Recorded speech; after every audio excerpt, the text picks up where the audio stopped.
Drew here, 1995 Batman Podcast. Now, one of the reasons I started this podcast is to explore and discuss what the Schumacherverse is to me and why it's important to me. I know they're flawed movies, but they're fascinating flawed movies in that it's enjoyable to look at their merits and it's enjoyable to look at their flaws. I guess something else that interests me is what other people think of these movies. They're 30 years old at this point. And today's video, if you will, is 4 months ago. This comes to you from Space Ice. Looks like he has quite a few subscribers and is verified. And this video has done pretty well, it seems, as well. Yes, I have dislikes reactivated thanks to a extension. I recommend everyone get this extension that shows YouTube dislikes. I don't know why they took that away. But without further ado, let's press on with Batman and Robin is a flawless masterpiece that changed everything. And you can see the sarcasm there, but yeah. Okay.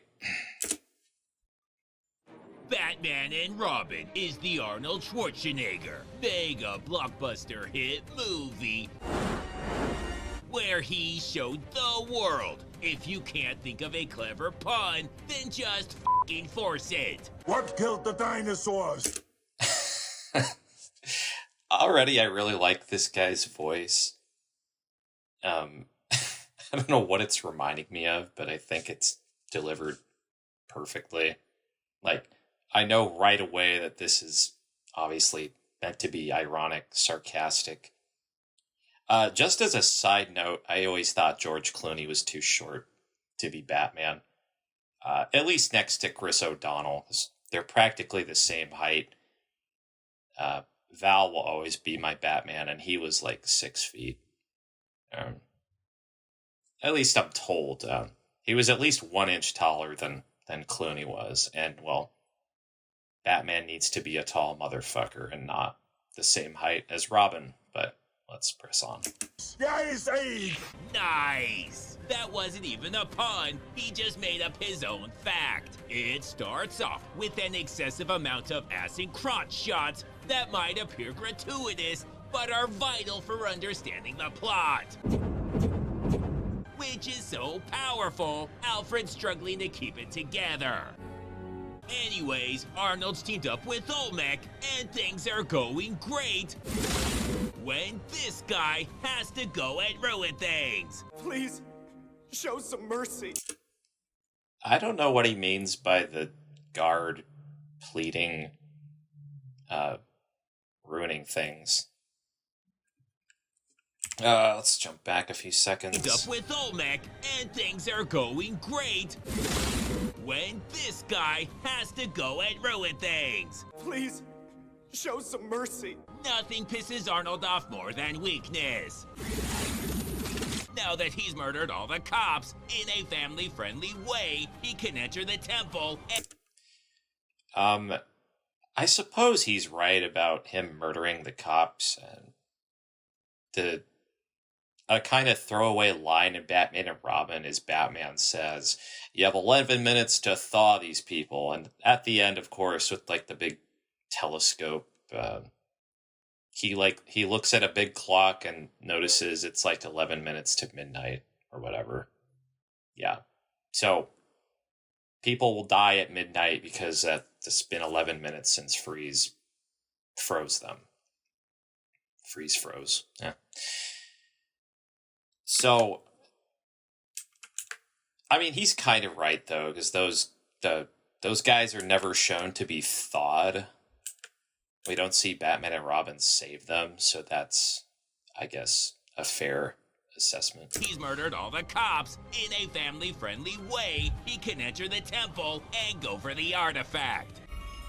Holy shit, they are really phoning it in these days. Which is when the Master of Stealth sneaks his way inside. Master of stealth. I see what he did there. I don't think Batman needs to be stealthy in this situation. There are zero witnesses. I mean, so he enters through the skylight much like he does in Batman Forever. Yeah, there's no reason for Batman to take, like, the back door or whatever. But Arnold's got a fifth sense about these things, so he racks around. But then he starts dino surfing, and sure, he knows exactly where this goes, but he only has like 7 or 8 seconds to react.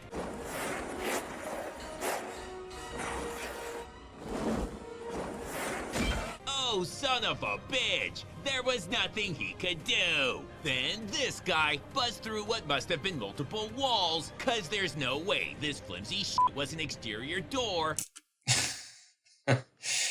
Yeah, I mean the surface that the stunt guy breaks through here does kind of wobble. It's going frame by frame here. I guess play this.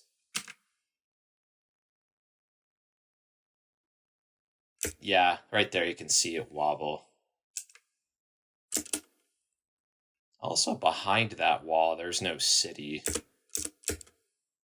Yeah, it really does just look like the end of the set there. Again, it's at home with its tone, which is heavily inspired by the 60s show. There's definitely a gag or two, at least from the time period that the 60s show is from, where if you busted through a wall, it would look like the outline of your body. Which is kind of what's happening here, even though it's the Robin symbol. Multiple walls, cause there's no way this flimsy shit was an exterior door and would have looked badass if he didn't immediately biff it. Then things get even worse when the Maple Leafs show up. It's the hockey team from hell. I just said that. And they do what the Maple Leafs do best and choke when it matters. So Arnold does something far more believable than them actually winning by getting into his rocket ship and flying away. But son of a bitch, Batman stowed himself away and starts saying some creepy shit. This capsule explodes, it'll slaughter thousands. Don't know why it would explode or how that would kill thousands, but thanks for the heads up. I mean, Batman doesn't have to tell him the truth here. He can just be like, yeah, if you let this capsule explode, it's a bomb, by the way, it will slaughter thousands. And he's just telling Freeze something that will sway him. It doesn't have to be, like, factually accurate. It's just something that'll convince Freeze not to let the capsule blow. Creepy shit. This capsule explodes, it'll slaughter thousands. Don't know why it would explode or how that would kill thousands. Okay. He said he doesn't know why it would explode. And I need to make a small correction here. Batman is the one that explodes the capsule, because he's the one that places the bat bomb inside the capsule. So I guess Space Ice gets a point here, because, yeah, I can't really answer why the capsule would explode either.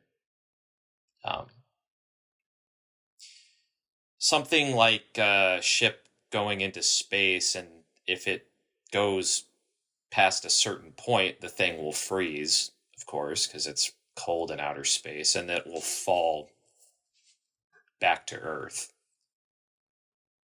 Yeah, I don't know. Can anyone tell me why this capsule would explode if Batman hadn't placed a bomb? Yeah, I read every comment, so please, I would love some help here. But thanks for the heads up, you fucking weirdo. The weirdo comment is strange, because I don't know why that's not a weird comment at all. Freeze, hey, if this capsule explodes, it'll kill people. That's not weird. I'm sorry. So he Mothmans his way out of there. And surprise, surprise, they explode the capsule, killing thousands. True. Okay. That can kind of be perceived as a plot hole. By the way, that is not Arnold Schwarzenegger. But Freeze looks cool in his goggles for sure. So I wish he wore those goggles more in the film, because it really does make him look like the Paul Dini Freeze. He doesn't get the red eyes though, which is a shame. The red eyes were freaking awesome. But not on Arnold's watch, so he goes to save everyone. And holy shit, what is Batman's problem? Luckily, what Arnold lacks in knowledge of the Cretaceous Paleogene extinction event, he makes up for in Newton's third law of motion, and knows if you shoot down while falling, you'll always land safely. But oh shit, they're right behind him and are closing in fast when he remembers, oh yeah, I have this massive gun. By the way, this guy's voice sounds a lot like Spoonie. Not Spoonie, I'm thinking of Linkara from Channel Awesome. And Arnold wins again. If this was Linkara, I wouldn't be surprised, but I think it's a different guy who's seen a lot of Linkara's videos. And while Batman has no idea who the fuck that is, I've never taken a good look at that, and yeah, the eyes are a little big. he drowns him for his failure anyways. So after that ass-kicking, they regroup and watch Junior to try and find a weakness. Yeah, Arnold does. He is sporting those glasses and a tie like he does in Junior.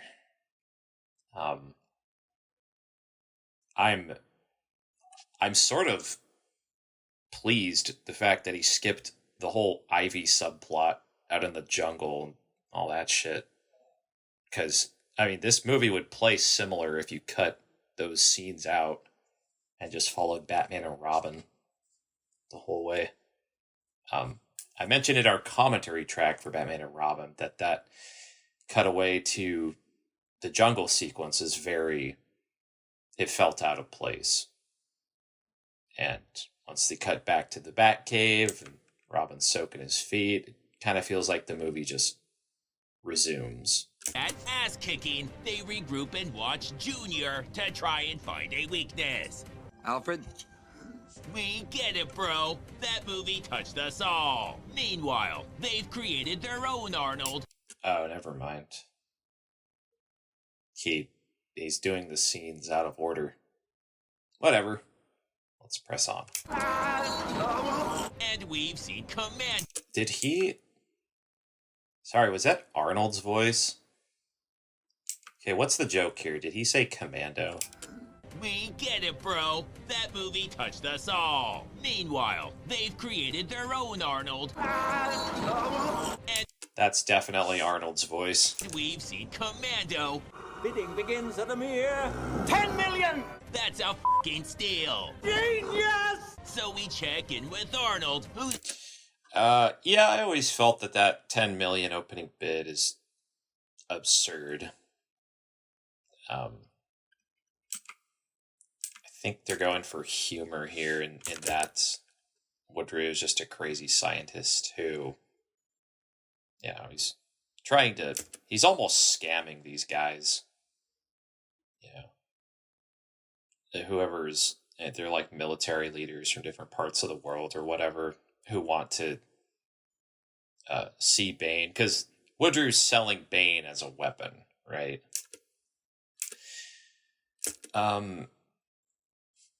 Yeah. Anyway, high bid for a sort of prototype weapon. Yes! So we check in with Arnold, who's doing important shit. Whatever I touch. We check in with Arnold, who's doing important shit. Important shit? What? Oh, never mind. Whatever I touch. Oh my god, who's doing important shit? His, I notice he keeps using the bleep, like, after he said the bad word. Kind of funny. Whatever I touch. Oh my god, when you guys filled out the applications to work for a guy named Mr. Freeze, what the f did you expect? Now stop being babies and be more like Danny, who's the only one that looks like he wants to be here. Now, come on, sing, sing, sing! Oh my god, none of you can sing for shit.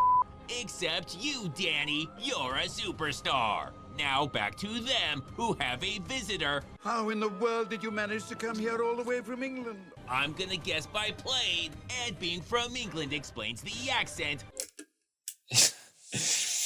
Okay, let me just look again at Alfred's comment. To them, who have a visitor. How in the world did you manage to come here all the way from England? Yeah, and then Space says, I guess by plane, but, you know, he's, Alfred's comment is saying that she's in school, of course, so it's not so much the distance that he's concerned with, it's the fact that she's in school. She comes here all the way from England to, yeah.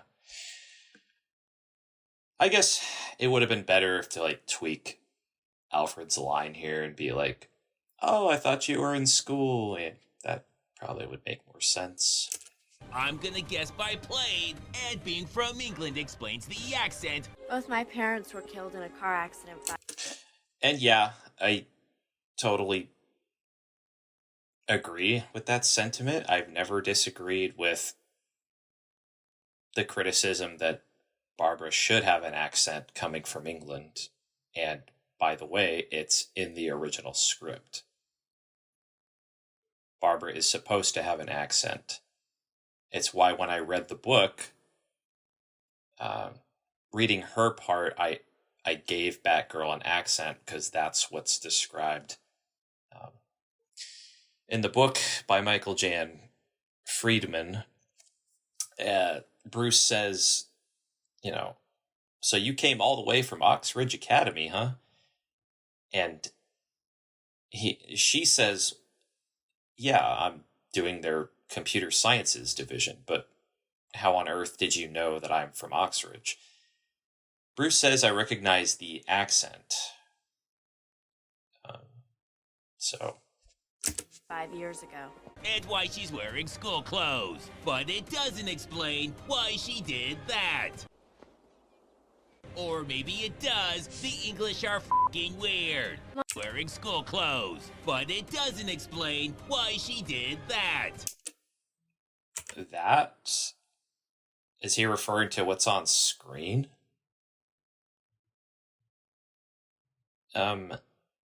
You know, so he's saying whatever, she's English, it doesn't explain why she's up standing there.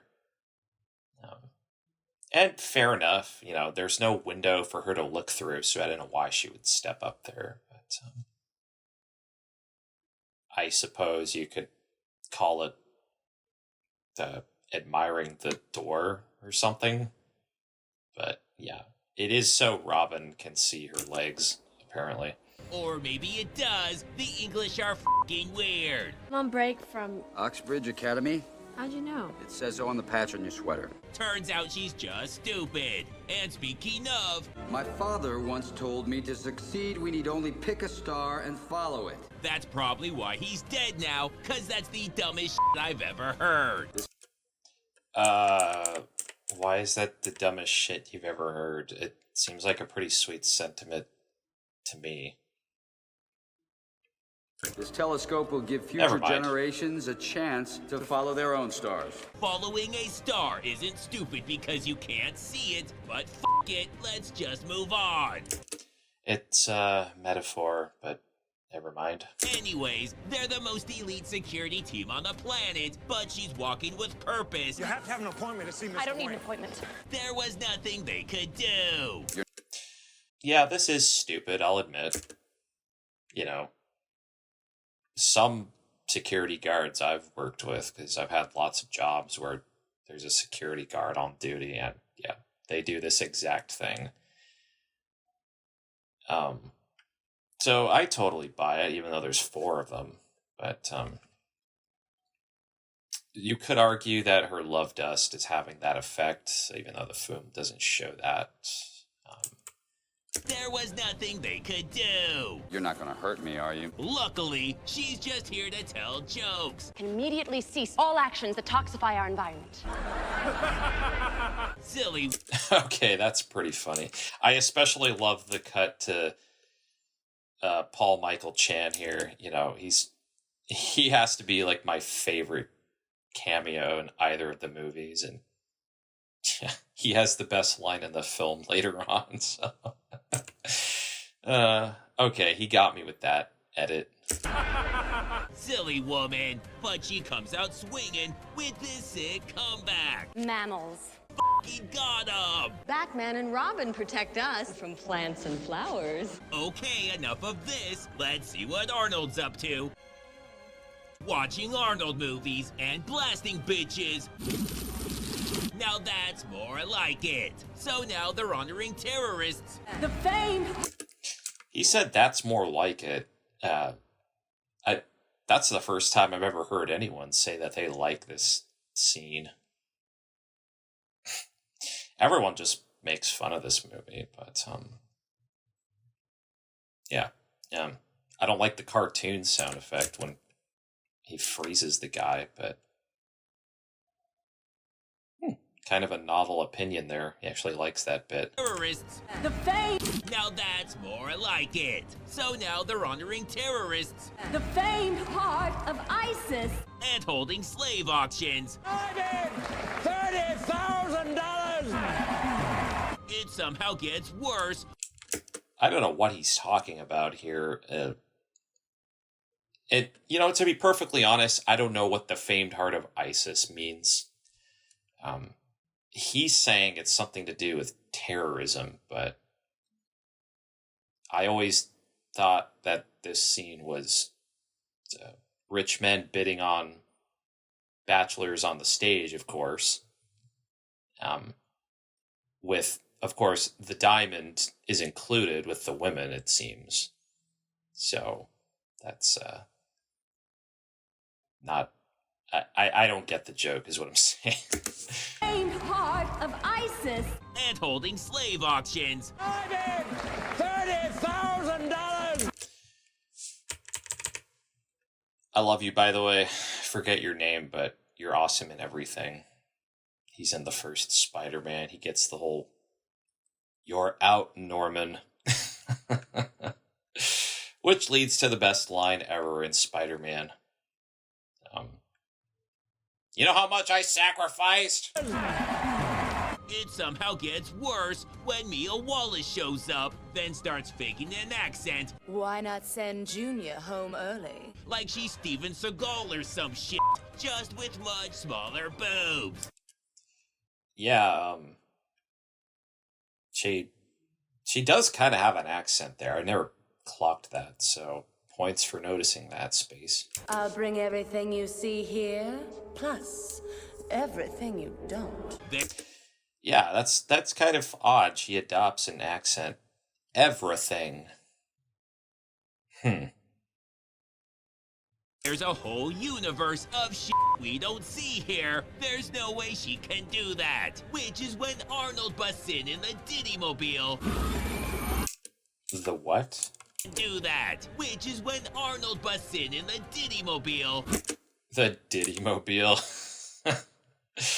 I don't know how it resembles anything Pete Diddy owns, but yeah, that's kind of funny. Kind of a modern-day joke. Then flies around the room, grabs a necklace, and then bails. Now the chase is on. And I'm starting to think Robin lied about having his Class M, cause he immediately biffs it again. Oh, well, we all know why he biffs it. That's because Batman disables his engine. And therefore he can't make the jump, so he does what's called laying it down. Also known as an emergency stop. So he really has no other option here because he can't make the jump without his engine. Billy biffs it again. Which is when the writers decide, it, now he's Superman. Back at home. Well, Batman's always been able to glide to an extent. So, yeah. I don't know. I've always kind of adored this sequence, other than Robin screaming at Batman. I like the miniature work. The city looks great. This looking down, like, Geronimo kind of shot, I think, is wonderful. But, this isn't that kind of video we're watching. It's more kind of a riff track. Man. Back at home, he's pissed. In the circus, the Flying Grayson... Boy, Robin looks, with the lighting here, he looks... You see how much he looks like Nightwing there? Because everything is drenched in blue. That's remarkable. I've actually never taken a close look at this shot here. This wide shot. Boy, he looks a lot like Nightwing there. The circus, the Flying Graysons were a team. And how did that work out? It's your house. Yes. And then he says, and how did that work out? They're all dead, right?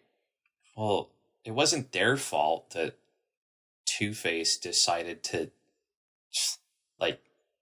it was a terrorist attack, more or less. Everything was fine with the Flying Graysons. They were a successful trapeze act. So, yeah, just moving on. Graysons were a team. And how did that work out? It's your... Just fine, thank you. Your house. Yes. It's your rules. Yes. It's your way or the highway. Yes. This is no partnership. Correct. Okay, this is kind of interesting. Because this is kind of analyzing the dynamic duo and their fights in the movie, which, of course, I've always disliked. Yes. It's your way or the highway. Yes. This is no partnership. Correct. You're never gonna trust me. Correct again. Incorrect, because this guy. I presume that he's seen Batman and Robin before, and at the end, or the third act, more or less, when they go to confront Poison Ivy, they do trust each other. That's the whole point of the scene with the rubber lips and stuff. Glad we worked this out. So he checks in with Alfred. Is it always my way or the highway? Yes. Damn straight, and don't you fucking forget it. Now, they're in one of those Coolio... Completely one of the best scenes in the movie, by the way. It is difficult to take this scene seriously when the rest of the movie is so, Adam West with its visuals and, trampoline physics. But all that aside, there's lots of stuff to ponder and enjoy in this scene. What is Batman, if not an attempt to control our world? Control the fates, if memory serves, that's what Alfred is saying, including the specter of death itself. Even Batman can't control death, even though he tries to. He couldn't save his parents. And Bruce is worried that he's losing control of Robin, essentially. It was also explored in the last movie. He does not want Robin to go down a path, a dark path, if you will. He saved Robin from revenge in the last movie by solving the Two-Face dilemma. Essentially, he had no choice but to kill Two-Face. And I guess Two-Face was right. He really is a killer. Let's move on to something else. Damn straight, and don't you fucking forget it. Now, they're in one of those Coolio dirt bike races. Through a... Are they dirt bikes, though? They're street bikes. Just really quick, I do want to see the wheels on the bikes. Okay, the tires on the bikes here are dirt, and then they switch to street later because fuck continuity. So, yeah, okay.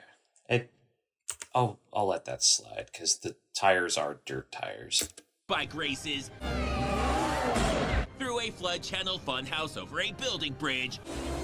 When, oh shit, the bridge is out. No, it isn't. Yes, it is. No, it isn't. Is this a goof? I never noticed this. Bridge is out. Bridges. It's kind of vague looking at this shot. He's saying that the bridge is intact for this shot. And maybe he's right. You see, like, before the arrow signs, like, it kind of looks like it is complete there, but it's not distinct enough to be certain. Yeah.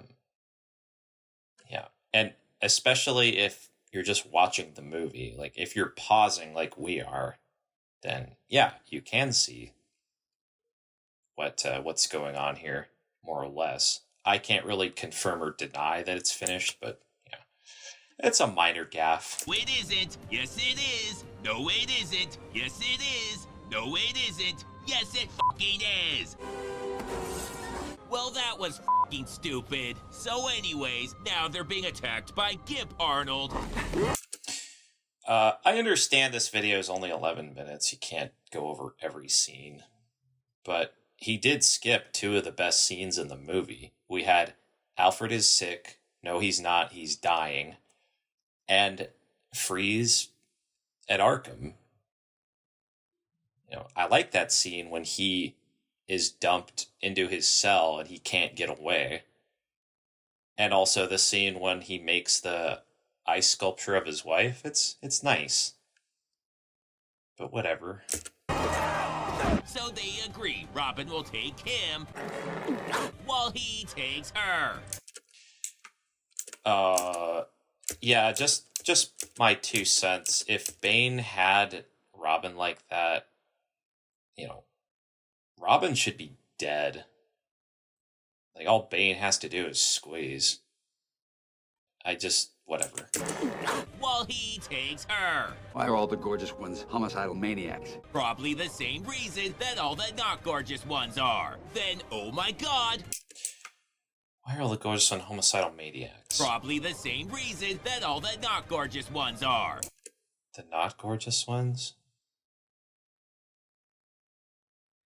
I'm just gonna assume he means that ugly people can be maniacs too. But the guy doing the narration is sort of not getting the joke here. It's sort of a callback to Catwoman in that Poison Ivy and Catwoman are both gorgeous and they were both homicidal maniacs. Never mind Chase Meridian, but Then, oh my god, what is Robin doing? So Batman has no choice. I think Bane kicked his ass. I think that's why he's not there to help Bats. But to knock him into some empty boxes, killing him instantly. Okay, that's pretty funny. Killing him instantly as he goes on the boxes. But to knock him into some empty boxes, killing him instantly. Now, because women get along so well, she's beefing with this comatose lady, who she just knows is talking shit behind her back. Who needs a frigid wife? That is a good point. If revenge. I'm not sure I get the joke, but I chuckled at that. Who needs a frigid wife? That is a good point. And then cut. Yeah. I think that's brilliant, actually. That is a good point. Cut. Revenge is a dish best served cold. Then put on your Sunday finest. Yeah, we all butt on our Sunday finest. And are gonna wreck Uma's shit when she does the insane move of giving a little shove. By the way, the flower petals on her flower there, they just... You see how they kind of look like... You can see the etches. It's almost like stitching. And I guess that's meant to be reflect like the anatomy of the flower. I don't know if that's how that kind of flower would work. It just, regardless of how, like, botanical accuracy, it does kind of look cheap. I would have added some, like, moisture to them or something. A little shove. There's no coming back from that, but then she There's no coming back from that because it was a surprise to Robin. He goes in the water and then the plants get him. You know? So that's whatever. There's no coming back from that, but then she busts in. Cause nobody here can use a fucking door, and she doesn't even know about any of this. She just sensed her presence like some sort of Highlander shit. Okay, let me look at this again. Nobody here can use a fucking door. I like that joke about the door. I mean, her entrance is very derivative of Batman's. And she doesn't even know about any of this. She just sensed her presence like... She doesn't know about any of this. Oh, so he means... He's saying, like, he's asking how could Batgirl have known that this is going on? Well, you know, Robin found the Robin signal, right? That's how he traced to Ivy's location. A bird call, if you will. And then, of course, Batman followed Robin there. They're working together. I could see how Batgirl could find them because, well, you know, the Bat computer has their location, presumably. The Bat computer that helps Batgirl. You know, Computer Alfred knows what's going on. So, maybe her bike has like a GPS or something. Of this, she just sensed her presence like some sort of Highlander shit. This is a one-woman show. Yeah, there can be only one. We get it. Then she drops this bombshell. Bruce, it's me, Barbara. That they just ignore because it's so fucking stupid. We'll just have to kill her. Yep. Now, Arnold. They don't ignore it. It's just like, you know, they're busy. They can't deal with Barbara now because Freeze is about to, you know, freeze the whole city. Doing some freaky shit to the entire city. Freeze is coming. And there's no time to waste, so they all go home to change. And then... I like that. You know, I've never heard someone say, oh, they all go home to change. At least not like that as an offhanded comment. Yeah. Like, they definitely have very little time here.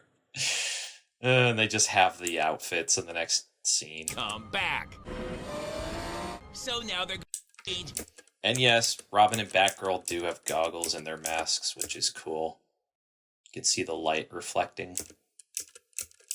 Batman doesn't need goggles because, you know, he's inside his vehicle. But looks really cool on them because they're riding like bikes or whatever. So now they're gonna blast the city, but are caught off guard by that sneaky Arnold, who's only wearing 100 pounds of metal. That's true. How did he get up there without them seeing? And could sneak up on anyone. Then it turns out the Gimp somehow survived the box incident. He somehow survived the box. Okay, that's pretty good. And is gonna murder the shit out of them unless they can do something crazy like slap the tube with her foot. And holy shit, what an amazing villain! Now it's just Batman and Arnold, where Batman tries to take him out by knocking him off the ledge. But that fails miserably, so he tries it again, and this time throws in a one-liner. The heat is on. And the day is saved. Oh, well, he did more than a one-liner. He put the heating device on his chest. Idiot. And yes, he lied about it being a telescope. It's really a giant laser gun. But it's already built, and he has it, so f***ing deal with it. So he calls Thanos a bitch. Then runs... What? That was funny. So f***ing deal with it. So he calls Thanos a bitch. Then runs away. That joke reminds me of the Kevin Smith commentary to this movie, where Kevin was like, you know, if I was Batman in this scenario, I wouldn't have asked kindly for the cure for Alfred. I would have just been like, look, if you don't give me that cure, I'm going to beat the shit out of you. Then runs away heroically.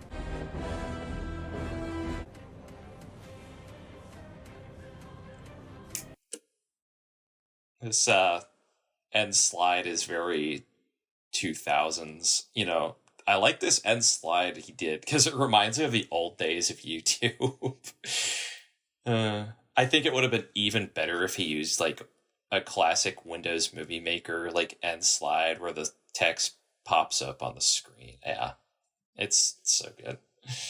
So this video gets a pass from me. It's kind of funny. You know, it's enjoyable. I'd like to see him do other Batman movies in this way. I kind of expected something different from this video. I went in blind. I didn't look at this before doing the podcast. But yeah, you know, on our commentary track, there was a couple of comments that I really liked reading because they said, like, yeah, you guys didn't just record this to make fun of the movie, which is what everyone else does. You know, you actually gave it a chance. This video is not anything like what we did on our commentary track. This is, you know, this is more like something that you'd find on Channel Awesome, but it's fine. It's harmless entertainment, and you know, that's kind of why we have YouTube these days is, you know, the whole nitpick everything and look for inconsistencies and goofs and shit like that. Like, oh, how did Freeze sneak up on our heroes without being seen? That costume must weigh 100 pounds. You know, it's it's harmless. So yeah, and of course, if you don't like it or you do like it, it's fine. I'm not here to tell you that you shouldn't enjoy this kind of stuff. Of course, I like Batman and Robin. I know it's bad, but it is my Batman. That's partly to do with I saw them when I was young, and also just they're fun movies that are way different than what we have today. And by that I mean it's completely different from something like Batman v Superman. Ever since the Nolanverse kind of took over and, you know, Snyder was trying to emulate Nolan with his movies, I like revisiting the Schumacher stuff because it was so different.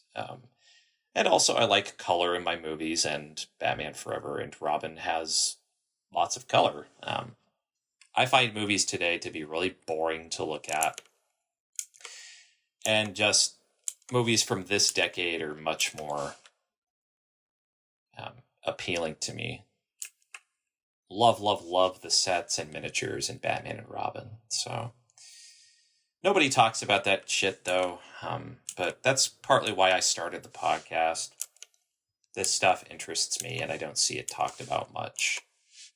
And the other reason is I started this podcast to look at and try not to be too judgmental, but analyze what the rest of the internet and the rest of the world thinks of these movies.